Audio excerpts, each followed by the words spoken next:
बिहार की जनता ने 2025 से 2030 तक नारा लगाए थे। एनडीए गठबंधन को मैंडेट देने का काम किया था। चुनाव में जिस तरह से बिहार के अंदर धांधली हुआ, फिर भी जनता का जो फैसला है उसको सब लोगों ने स्वीकार किया। और नीतीश जी ने खुद भी वादा किया था कि हम 5 साल तक खिदमत करेंगे बिहार के लोगों को। लेकिन अचानक बिना कोई कारण के नीतीश कुमार का दुखद अंत है और भारतीय जनता पार्टी पूरे तौर पर एनडीए पर कब्जा कर लिया।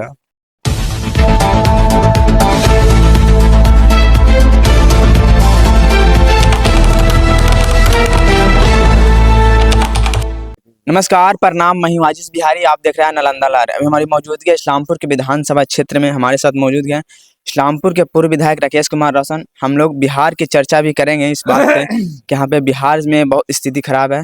और सबसे पहले मेरे चैनल पर आपका स्वागत है। धन्यवाद। बिहार का भी स्थिति नीतीश कुमार का भी दम डोल रहा है मुख्यमंत्री नहीं बनने का। क्या कहना चाहेंगे? देखिए, ये तो बिहार की जनता के साथ अपमान है। बिहार की जनता ने 2025 से 2030 तक नारा लगाए थे। एनडीए गठबंधन को मैंडेट देने का काम किया था और ये मैंडेट नीतीश कुमार के नाम पे ही मिला था। हम लोग तो बहुत सारे सवाल भी उठाए और ये बात भी सही है कि चुनाव में जिस तरह से बिहार के अंदर धांधली हुआ, फिर भी जनता का जो फैसला है उसको सब लोगों ने स्वीकार किया और 5 वर्ष तक नीतीश जी को चुना गया था। और नीतीश जी ने खुद भी वादा किया था कि हम 5 साल तक खिदमत करेंगे बिहार के लोगों को। लेकिन अचानक बिना कोई कारण के बिहार की जनता के सामने ये समाचार आया कि नीतीश कुमार जी राज्यसभा में जा रहे हैं।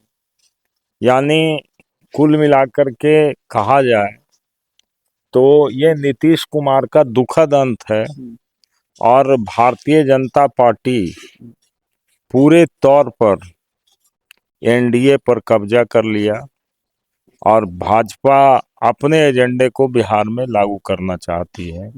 इसलिए एक तरह से ठीक ही आप कह रहे थे कि नीतीश कुमार ने हाईजैक कर लिया भाजपा। तेजस्वी यादव नीतीश कुमार के गांव में आकर बोले थे कि नीतीश चाचा जी को चुनाव में हाईजैक कर लिए। ये बात सच हो गया? उनको कैसे पता, तेजस्वी यादव को पता चला ये कि नीतीश चाचा को हाईजैक कर लिए? देखिए, ये बात तो पहले से लोगों को पता था कि बेमेल गठबंधन बन रहा है, जहां नीतियों का, विचारों का, सिद्धांतों की समानता नहीं हो, वहां कोई गठबंधन बने तो वो गठबंधन कितना टिकाऊ होगा, ये तो आम जनता के जेहन में था। और तेजस्वी जी बिहार की राजनीति करते हैं, उनके जेहन में थोड़ी के नहीं था। तो हम लोग तो पहले से जान रहे थे कि नीतीश कुमार को थोप करके भाजपा अपना एजेंडा लागू करना चाहता है। और नीतीश कुमार जी को भी जिस रूप में बिहार की जनता ने समाजवादी नेता के रूप में, एक धर्मनिरपेक्ष नेता के रूप में बिहार में स्थापित करने का काम किया था, आज नीतीश कुमार को जरूरत थी उन शक्तियों के लिए बगावत का सूर निकालने का।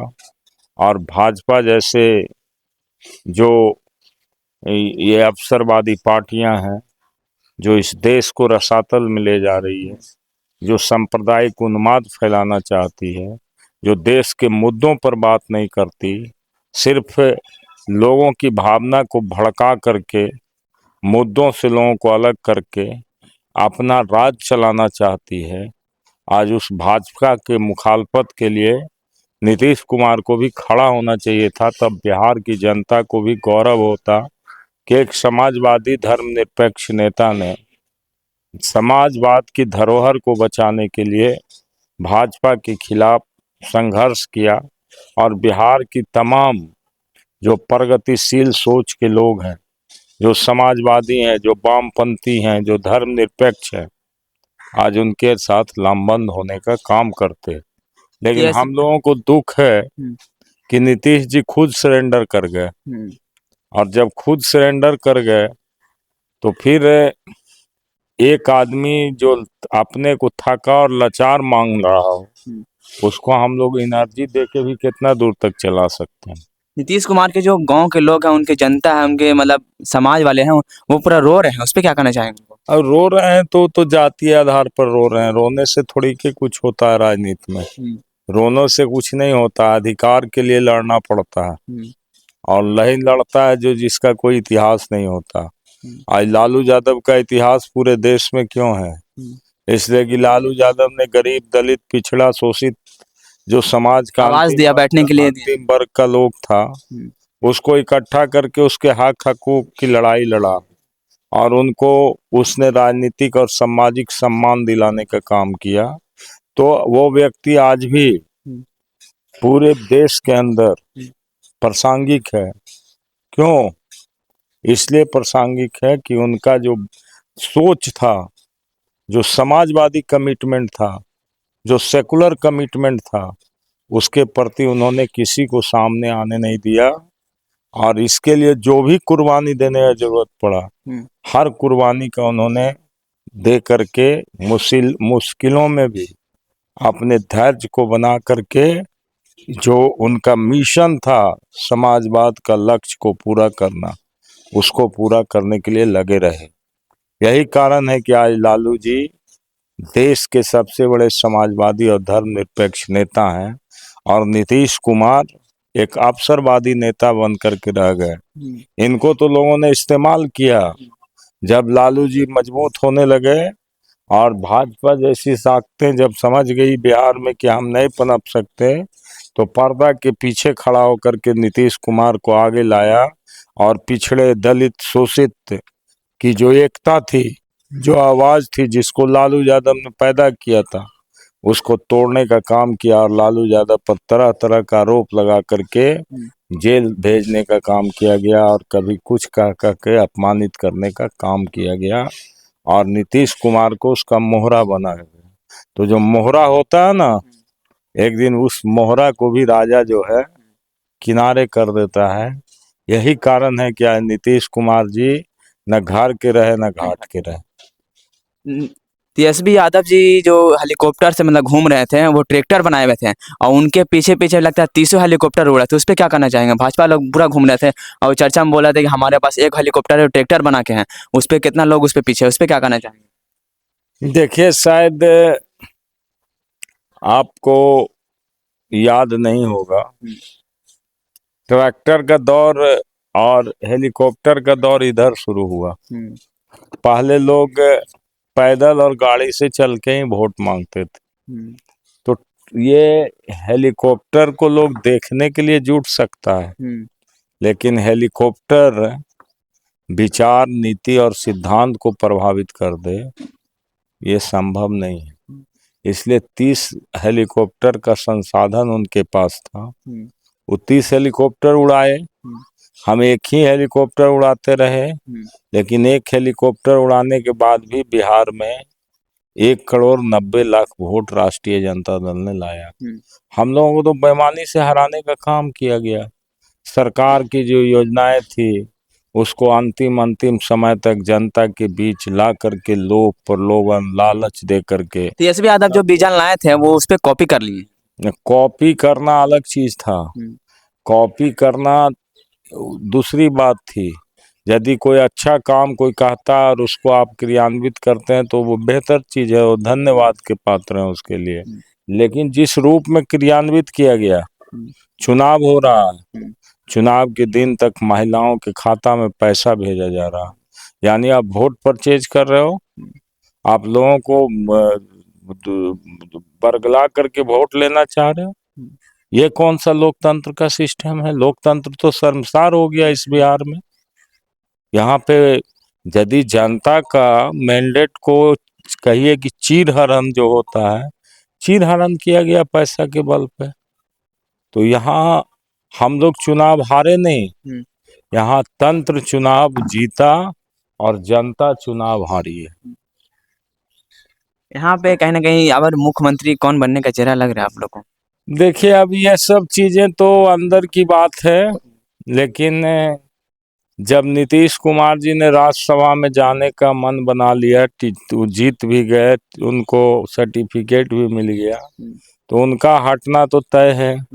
तो जब उनका हटना तय है तो ये भी तय है कि कोई भी बीजेपी का ही मुख्यमंत्री बने। सम्राट चौधरी का चर्चा चल रहा है, क्या कहना अब चाहेंगे? देखिए, चर्चा बहुत लोगों का है, हम सम्राट जी बनते हैं या कोई भी बनते हैं तो वो तो उनके दल का मामला है, उस पर हम लोग क्या कह सकते हैं? हम लोग तो कुछ कह नहीं सकते हैं। हम लोग तो देखेंगे आगे कि कौन आ रहा है। और हमारा एक ही सिर्फ सबसे सबसे यही अनुरोध होगा कि जिसकी भी सरकार हो, बिहार में जो आपने जनता के सामने वादा किया, एनडीए का जो कमिटमेंट था, 1 करोड़ लोगों को रोजगार देना, हम चाहते उद्योग धंधों का विस्तार करना, पलायन रोकना, यहाँ के शैक्षणिक स्तर के सुधार के लिए प्रत्येक प्रखंड में महाविद्यालय की स्थापना करना, मॉडल स्कूल स्थापित करना, और जो गरीबों के बाल बच्चे हैं उनको पढ़ने के लिए प्रोत्साहन राशि देना, ये जो सरकार ने वादा किया, और खास करके बिहार में जो भूमिहीन हैं, दलित हैं, गरीब हैं, उनको जो 5-5 डिसमिल जमीन देने का सरकार का संकल्प है, इन चीज़ों को पूरा करना चाहिए जो भी सरकार आती है। और यदि नहीं पूरा करेगी तो हम लोग विपक्ष के नाते जनता की आवाज़ को सड़क से लेके विधानसभा तक बुलंद करते रहने का काम करेंगे। और कोई भी नई सरकार आती है उसको हमारे तरफ से शुभकामना है कि बिहार के लिए बेहतर करे, बिहार के भविष्य के लिए बेहतर करे, बिहार के विकास के लिए बेहतर करे, यही है। अभी नरेंद्र मोदी सिलेंडर सबको घर में दिए थे, अभी कहीं ना कहीं अकाल पड़ रहा है सिलेंडर पे, उस पर क्या कहना चाहेंगे गैस पे? ये तो देखिए, नरेंद्र मोदी जी का जो सोच है वही बातें आज तक हम तो नहीं समझ पाए। अब लोग क्या समझते हैं अलग बात है। ये लड़ाई जो ईरान से लड़ रहे हैं ट्रम्प साहब का किस चीज़ की लड़ाई है ईरान के साथ? सिर्फ और सिर्फ सुपरमेसी कायम करने का, मोनोपोली अपना चलाने का। ईरान की लड़ाई तो इजराइल से थी, आपने उस लड़ाई को ले लिया है। और भारत के प्रधानमंत्री जी एक शब्द भी नहीं बोलते, जबकि हम गुट निरपेक्ष आंदोलन के पूरे दुनिया के नेता रहा। भारत ने दुनिया को विश्व शांति और अहिंसा का संदेश दिया। उस देश का प्रधानमंत्री इतना बड़ा मानवीय मूल्यों का हत्या हो रहा है, और एक देश के अंदर घुस करके दूसरा प्रदेश जिस तरह से बमबारी करने का काम कर रहा है, तो उसका संकट तो झेलना ही पड़ेगा ना। अभी आपने देखा लावेश जो था राष्ट्राध्यक्ष, उसको ले गया था गिरफ्तार करके अमेरिका। 90 दिन हो गया, कोई चार्जशीट भी समर्पित नहीं हुआ, छोड़ना पड़ा उसको। तो ये तो सारा कैरेक्टर इनका है, इसके खिलाफ लड़ना होगा। और लड़िएगा नहीं तो बिहार देश की जनता को तो भोगना ही है। तेल पर हम आत्मनिर्भर है नहीं, गैस में हम आत्मनिर्भर है नहीं, तो गैस का किल्लत होगा तो निश्चित रूप से लोगों के बीच गैस के लिए मारामारी होगा, पैसा काला बाजारी होगा, लोग गैस काला बाजारी में खरीदेगा, जिसका एजेंसी है स्टॉक करेगा, लोगों को कहेगा कि गैस है नहीं। तो ये सब चीज तो एक दूसरे से जुड़ा हुआ है, वही होगा बस। और देखिए यहाँ पे इस वीडियो के बारे में क्या सोचते हैं कमेंट बॉक्स में जरूर बताइए। तमाम छोटी बड़ी खबरों से आपका रूबरू ऐसे कर पाते हैं। आप देखते रहें नालंदा। धन्यवाद।